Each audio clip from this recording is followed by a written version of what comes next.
बनारस हिंदू विश्वविद्यालय के कुलाधिपति आदरणीय डॉक्टर करण सिंह जी,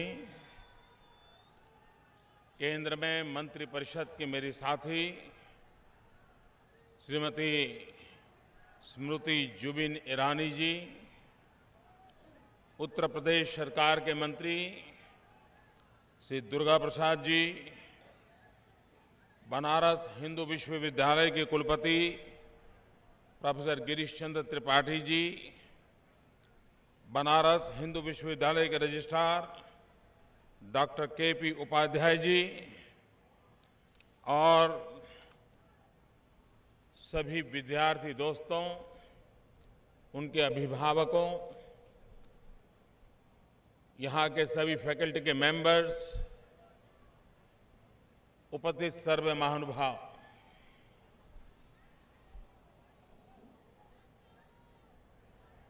दीक्षांत समारोह में जाने का अवसर पहले भी मिला है, कई स्थानों पर जाने का अवसर मिला है, लेकिन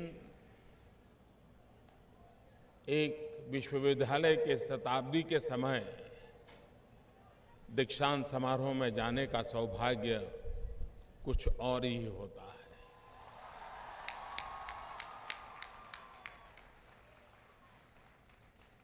मैं भारत रत्न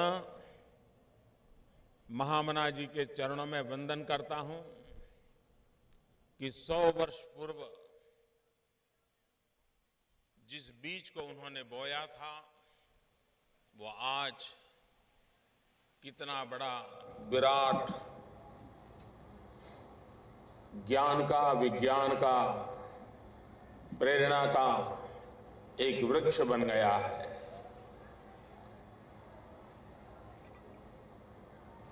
दीर्घदृष्टा महापुरुष कौन होते हैं, कैसे होते हैं?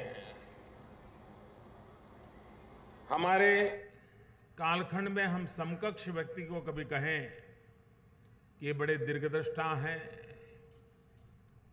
बड़े विजनरी हैं, तो ज्यादा समझ में नहीं आता है कि दीर्घदृष्टा क्या होता है, विजनरी क्या होता है। लेकिन 100 साल पहले महामना जी के इस कार्य को देखें तो पता चलता है कि दीर्घदृष्टा किसको कहते हैं, विजनरी किसको कहते हैं।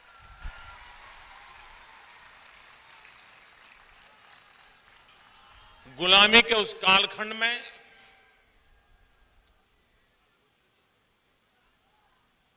राष्ट्र के भावी सपनों को हृदयस्थ करना और सिर्फ यह देश कैसा हो, आजाद हिंदुस्तान का रूप रंग क्या हो, ये सिर्फ सपने नहीं, लेकिन उन सपनों को पूरा करने के लिए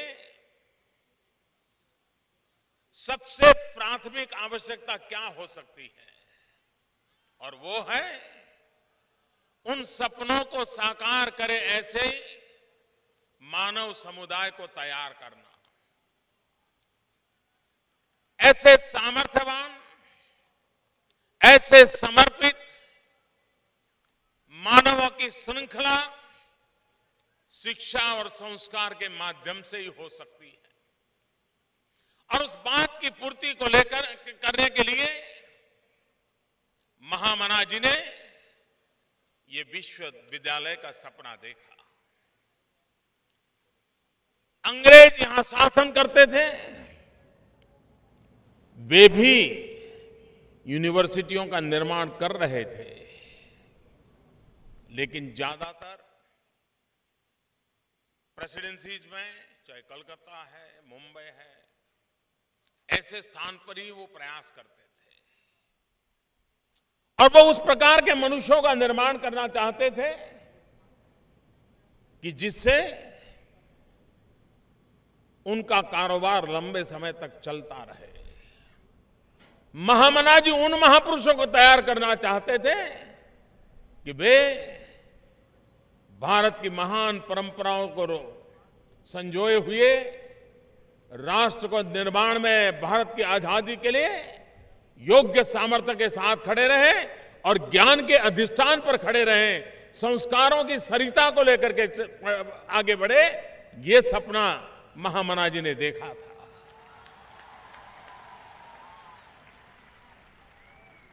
जो काम महामना जी ने किया, उसके करीब 15-16 साल के बाद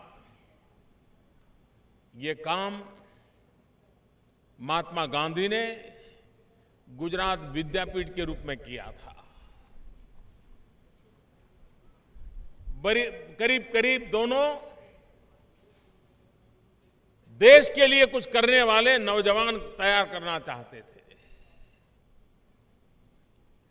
लेकिन आज हम देख रहे हैं कि महामना जी ने जिस बीज को बोया था, उसको पूरी शताब्दी तक कितने श्रेष्ठ महानुभावों ने, कितने समर्पित शिक्षाविदों ने अपना ज्ञान, अपना पुरुषार्थ, अपना पसीना इस धरती पर खपा दिया। एक प्रकार से जीवन खपा दिए, पीढ़ियां खप गई। इन अनगिनत महापुरुषों के पुरुषार्थ का परिणाम है कि आज हम इस विशाल वटवृक्ष की छाया में ज्ञान अर्जित करने के सौभाग्य बने हैं। और इसलिए महामना जी के प्रति आदर के साथ साथ इस पूरी शताब्दी के दरमियान इस महान कार्य को आगे बढ़ाने में जिन जिन का योगदान है, जिस जिस प्रकार का योगदान है, जिस जिस समय का योगदान है, उन सभी महानुभावों को मैं आज नमन करता हूं। एक शताब्दी में लाखों युवक यहां से निकले हैं। इन युवक युवतियों ने करीब करीब गत 100 वर्ष दरमियान जीवन के किसी न किसी क्षेत्र में जाकर के अपना योगदान दिया है। कोई डॉक्टर बने होंगे, कोई इंजीनियर बने होंगे, कोई टीचर बने होंगे, कोई प्रोफेसर बने होंगे, कोई सिविल सर्विस में गए होंगे, कोई उद्योगकार बने होंगे। और भारत में शायद एक कालखंड ऐसा था कि कोई व्यक्ति कहीं पर भी पहुंचे, जीवन की किसी भी ऊंचाई पर पहुंचे, जिस काम को करता है उस काम के कारण कितनी ही प्रतिष्ठा प्राप्त क्यों न हो, लेकिन जब वो अपना परिचय करवाता था तो सीना तान करके कहता था कि मैं बीएचयू का स्टूडेंट हूं।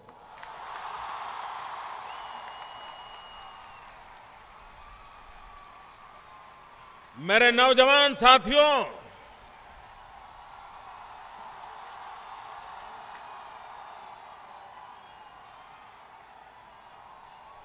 एक शताब्दी तक जिस धरती पर से लाखों नौजवान तैयार हुए हो और वे जहां गए वहां बीएचयू से अपना नाता कभी टूटने नहीं दिया हो। इतना ही नहीं, अपने काम की सफलता को भी उन्होंने बीएचयू को समर्पित करने में कभी संकोच नहीं किया। यह बहुत कम होता है, क्योंकि वो जीवन में जब ऊंचाइयां पार करता है तो उसको लगता है ये मैंने पाया है, मेरे पुरुषार्थ से हुआ, मेरी इस खोज के कारण हुआ, मेरे इस इनोवेशन के कारण हुआ। लेकिन ये बीएचयू है कि जिससे 100 साल तक निकले हुए विद्यार्थियों ने एक स्वर से कहा है, जहां गए वहां कहा है कि ये सब बीएचयू के बदौलत हो रहा है।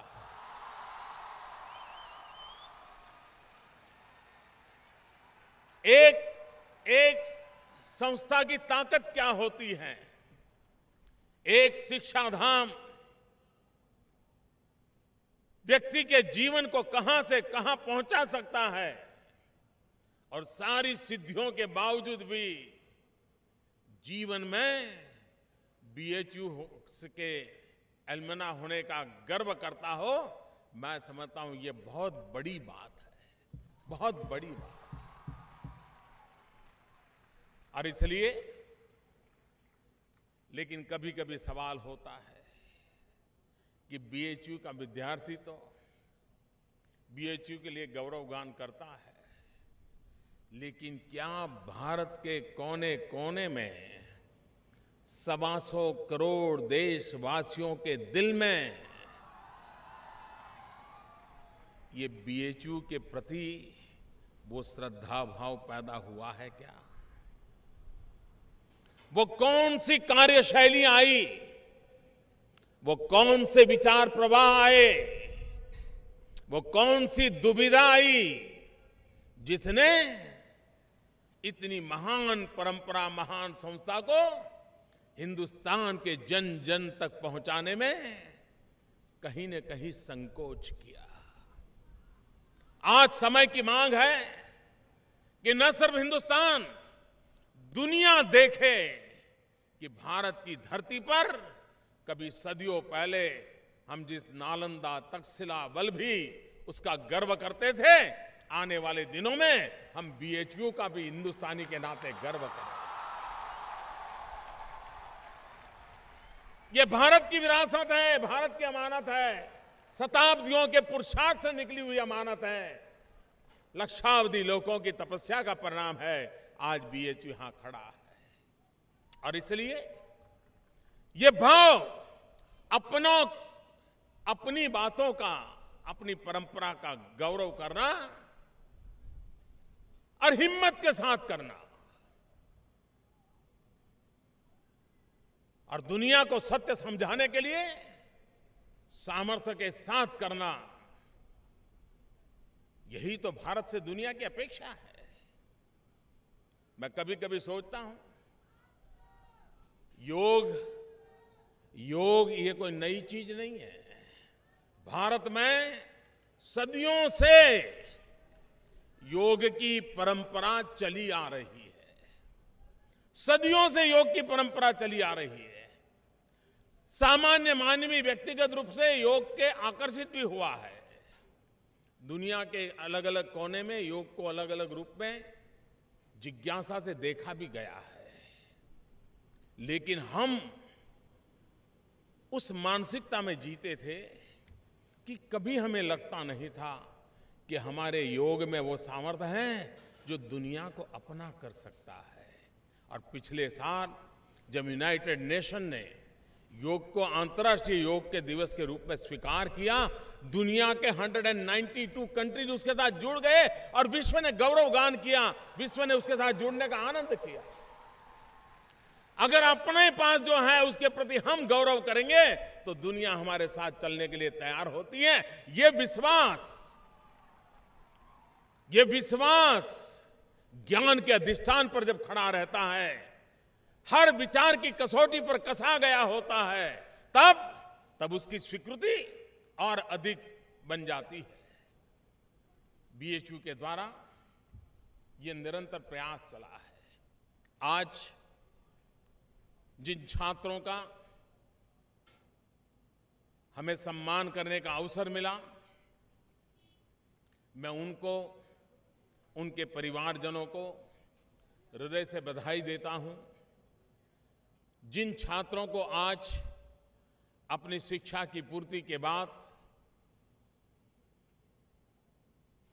दीक्षांत समारोह में डिग्रियां प्राप्त हुई हैं, उन सभी छात्रों को भी मैं हृदय से बहुत बहुत अभिनंदन करता हूं। ये दीक्षांत समारोह है, हम ये कभी भी मन में न लाए कि ये शिक्षांत समारोह है।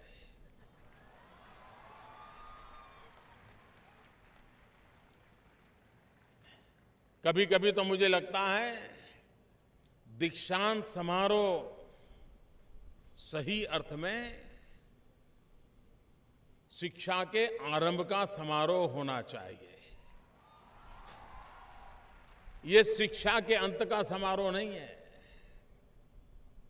और यही दीक्षांत समारोह का सबसे बड़ा संदेश होता है कि हमें अगर जिंदगी में सफलता पानी है, हमें अगर जिंदगी में बदलते हुए युग के साथ अपने आप को समकक्ष बनाए रखना है, तो उसकी पहली शर्त होती है हमारा भीतर का जो विद्यार्थी है वो कभी मुरझा नहीं जाना चाहिए, वो कभी मरना नहीं चाहिए। दुनिया में वो ही इस विशाल जगत को, विशाल व्यवस्था को, अनगिनत आयामों को पा सकता है, कुछ मात्रा में पा सकता है, जो जीवन के अंतकाल तक विद्यार्थी रहने की कोशिश करता है, उसके भीतर का विद्यार्थी जिंदा रहता है। और इसलिए आज जब हम दीक्षांत समारोह से यहां से निकल रहे हैं, तब हमारे सामने एक विशाल विश्व है।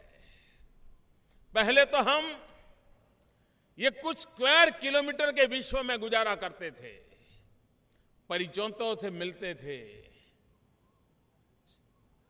परिचित विषय से संबंधित रहते थे, लेकिन अब अचानक उस सारी दुनिया से निकल करके एक विशाल विश्व के अंदर अपना कदम रखने जाते हैं। ये पल सामान्य नहीं होती है। एक तरफ खुशी होती है कि चलिए मैंने इतनी मेहनत की, 3 साल 4 साल 5 साल इस कैंपस में रहा, जितना मुझसे हो सकता था मैं ले लिया, पा लिया। लेकिन अब निकलते ही दुनिया का मेरी तरफ नजरिया देखने का बदल जाता है। जब तक मैं विद्यार्थी था, परिवार, समाज, साथी, मित्र मेरी पीठ थपथपाते रहते, नहीं नहीं बेटा अच्छा करो, बहुत अच्छा करो, आगे बढ़ो, बहुत पढ़ो। लेकिन जैसे ही सर्टिफिकेट लेकर के पहुंचता हूं तो सवाल उठता है, बताओ भाई अब आगे क्या करोगे। अचानक एग्जाम देने गया, तब तक तो सारे लोग मुझे पुश कर रहे थे, मेरी मदद कर रहे थे, प्रोत्साहित कर रहे थे, लेकिन सर्टिफिकेट लेके घर लौटा तो सब पूछ रहे, बेटे अब बताओ क्या, अब हमारा दायित्व पूरा हो गया, अब बताओ तुम क्या दायित्व उठाओगे। और यहीं पर जिंदगी की कसौटी का आरंभ होता है। और इसलिए जैसे साइंस में 2 हिस्से होते हैं, एक होता है साइंस और दूसरा होता है अप्लाइड साइंस। अब जिंदगी में जो ज्ञान पाया है वो अप्लाइड पीरियड आपका शुरू होता है, और उसमें आप कैसे टिकते हैं, उसमें आप कैसे अपने आप को योग्य बनाते हैं। कभी कभार कैंपस की 4 दीवारों के बीच में, क्लासरूम की 4 दीवारों के बीच में, शिक्षक के सानिध्य में, आचार्य के सानिध्य में चीजें बड़ी सरल लगती हैं, लेकिन जब अकेले करना पड़ता है तब लगता है यार अच्छा होता उस समय मैंने ध्यान दिया होता, यार उस समय तो मैं अपने साथियों के साथ मास्टर जी की मजाक उड़ा रहा था, यार ये छूट गया। फिर लगता है यार मैंने अच्छा होता देखा होता। ऐसी बहुत बातें याद आएगी आपको, जीवन भर यूनिवर्सिटी की वो बातें याद आएगी जो रह गया वो क्या था, और न रह गया होता तो मैं आज कहां था। ये बातें हर पल याद आती है। मेरे नौजवान साथियों, यहां पर आपको अनुशासन के विषय में कुलाधिपति जी ने एक परंपरागत रूप से संदेश सुनाया। आप सबको पता होगा कि हमारे देश में शिक्षा के बाद दीक्षा, ये परंपरा हजारों साल पुरानी, और सबसे पहला तैत्रेयी उपनिषद में इसका उल्लेख है, जिसमें दीक्षांत का पहला अवसर रेखांकित किया गया है। तब से भारत में ये दीक्षांत की परंपरा चल रही है और आज भी ये दीक्षांत समारोह एक नई प्रेरणा का अवसर बन जाता है। जीवन में आप बहुत कुछ कर पाएंगे, बहुत कुछ करेंगे, लेकिन जैसे मैंने कहा कि आपके भीतर का विद्यार्थी कभी मरना नहीं चाहिए, मुरझाना नहीं चाहिए। जिज्ञासा वो विकास की जड़ों को मजबूत करती है। अगर जिज्ञासा खत्म हो जाती है तो जीवन में ठहराव आ जाता है। उम्र कितनी ही क्यों ना हो, बुढ़ापा निश्चित लिख लीजिए वो हो जाता है।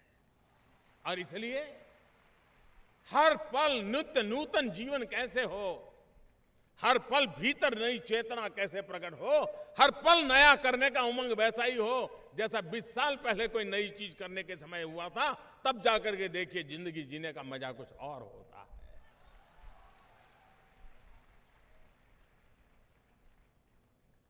जीवन कभी मुरझाने नहीं चाहिए। और कभी कभी तो मुझे लगता है कि मुरझाने से बजाय अच्छा होता मरना पसंद कर ले। जीवन खिला हुआ रहना चाहिए। संकटों के सामने भी उसको झेलने का सामर्थ्य आना चाहिए। और जो इसे पचा लेता है ना, वो अपने जीवन में कभी विफल नहीं जाता है दोस्तों। लेकिन तत्कालीन चीजों से जो हिल जाता है, अंधेरा छा जाता है, उस समय ये ज्ञान का प्रकाश ही हमें रास्ता दिखाता है। और इसलिए ये बीएचयू की धरती से जो ज्ञान प्राप्त किया है, वो हर जीवन के हर संकट के समय हमें राह दिखाने का, प्रकाश पथ दिखाने का एक अवसर देता है।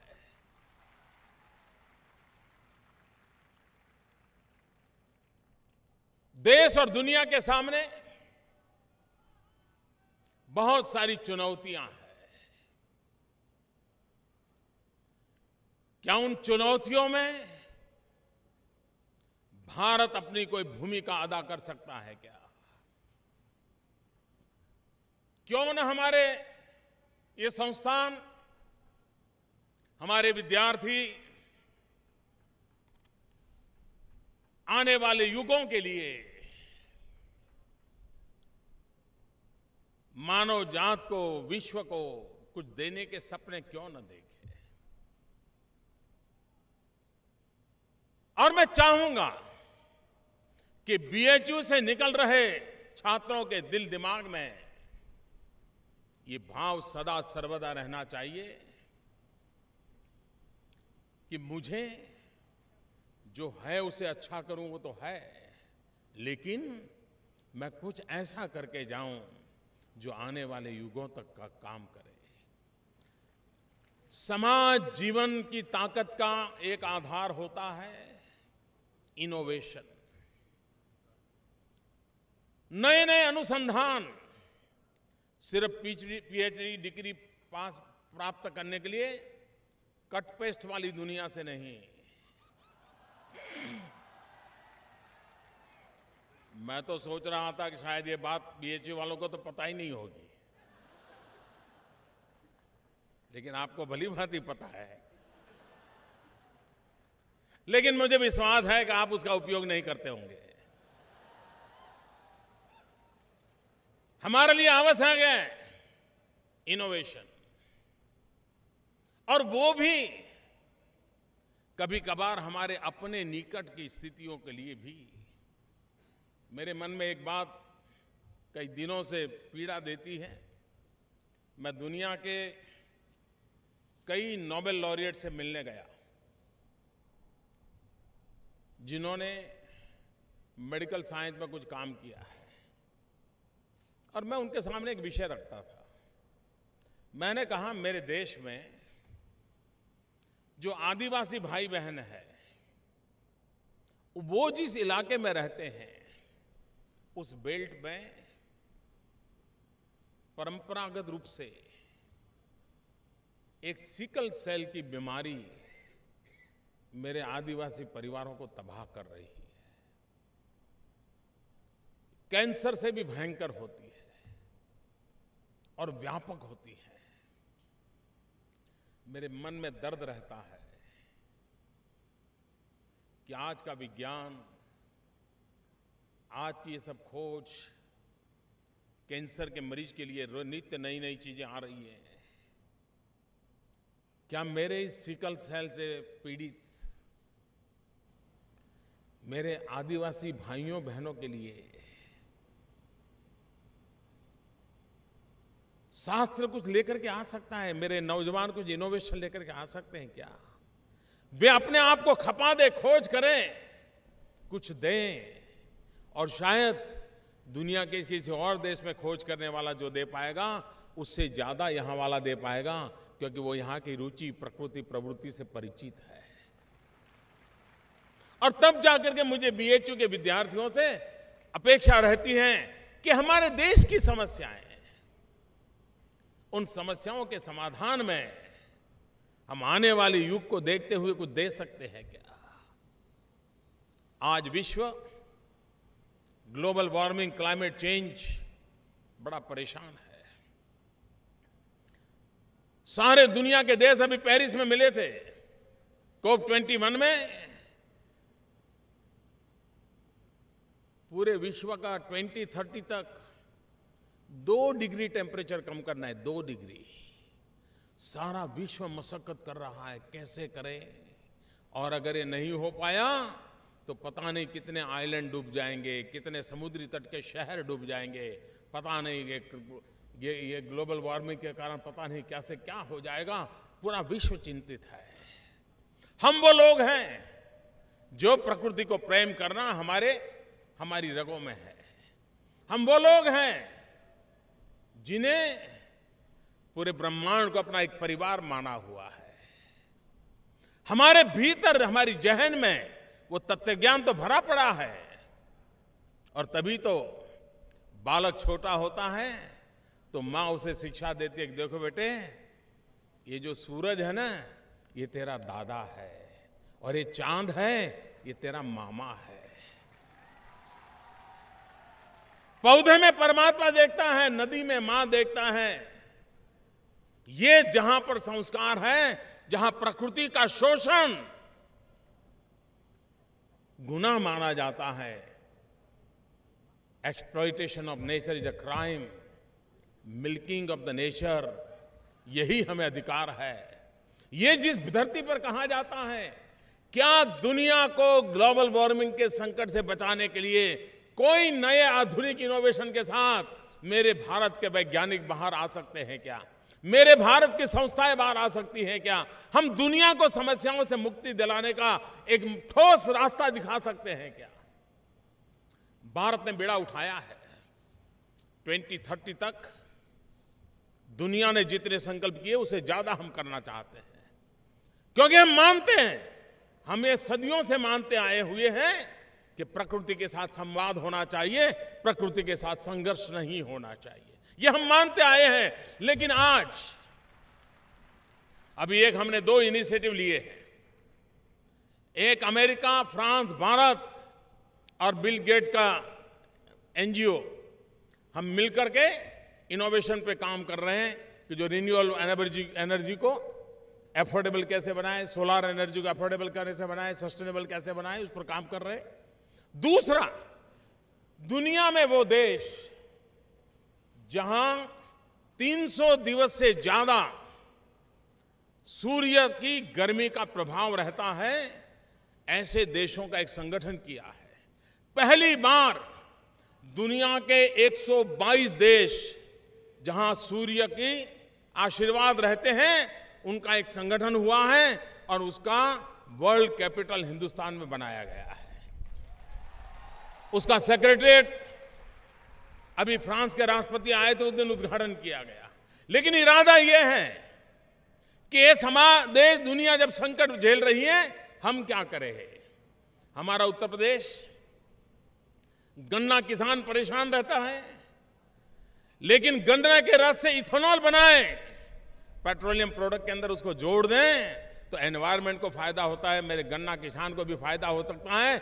मेरे बीएचयू में ये खोज हो सकती है कि हम मैक्सिमम इथेनॉल का उपयोग कैसे करें, हम किस प्रकार से करें ताकि मेरा उत्तर प्रदेश का गन्ने का किसान का भी भला हो, मेरे देश के पर्यावरण और मानवता के कल्याण का काम हो, और मेरा जो व्हीकल चलाने वाला व्यक्ति हो उसको भी कुछ महंगाई में सस्ताई मिल जाए।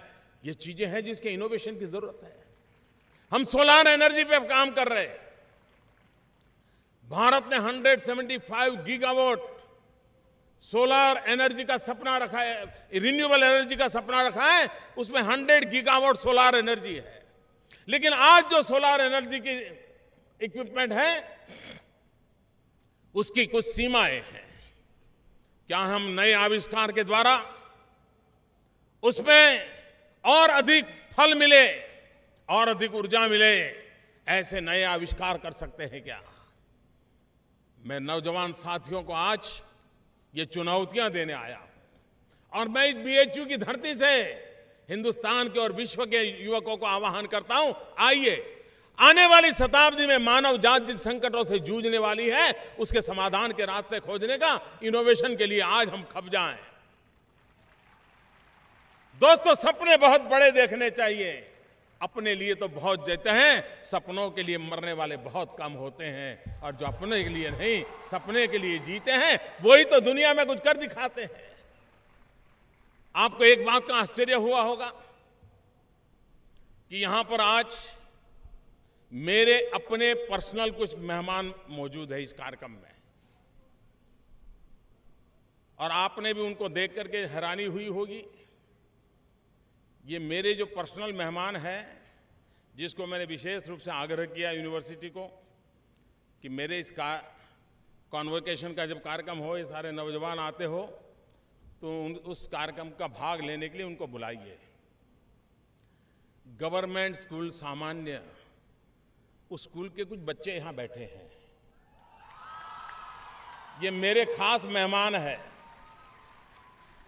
मैंने उनको इसलिए बुलाया है, और मैं जहां अब यूनिवर्सिटी में जहां भी यूनिवर्सिटी में कॉन्वोकेशन होते हैं, मेरा आग्रह रहता है कि उस स्थान के गरीब बच्चे जिस स्कूलों में पढ़ते हैं, ऐसे बच्चों 50-100 बच्चों को आकर के बिठाइए, वो देखें ये कॉन्वोकेशन क्या होता है, ये दीक्षांत समारोह क्या होता है, ये इस प्रकार की वेशभूषा पहन करके क्यों आते हैं, ये हाथ में उनको क्या दिया जाता है, गले में क्या डाला जाता है।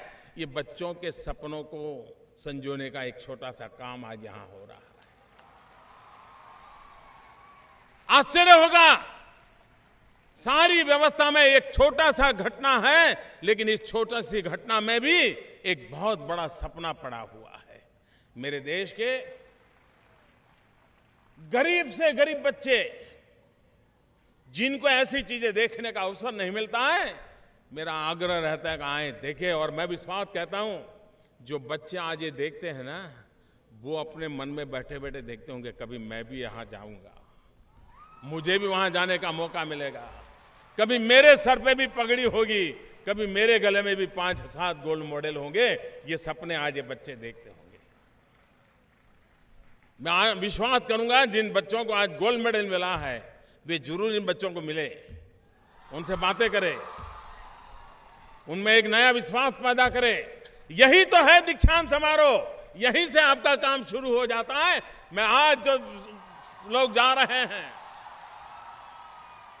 जो नौजवान आज समाज जीवन की अपनी जिम्मेवारियों के कदम रखते हैं, बहुत बड़ी जिम्मेवारियों की ओर जा रहे हैं, दीवारों से छूट करके पूरे आसमान के नीचे पूरे विश्व के पास जब पहुंच रहे हैं, तब यहां से जो मिला है, जो अच्छाइयां हैं, जो आपके अंदर सामर्थ्य जगाती हैं, उसको हमेशा चेतनवंत रखते हुए जिंदगी के हर कदम को आप सफलता प्राप्त करें। यही मेरी आप सबको बहुत बहुत शुभकामनाएं। बहुत बहुत धन्यवाद।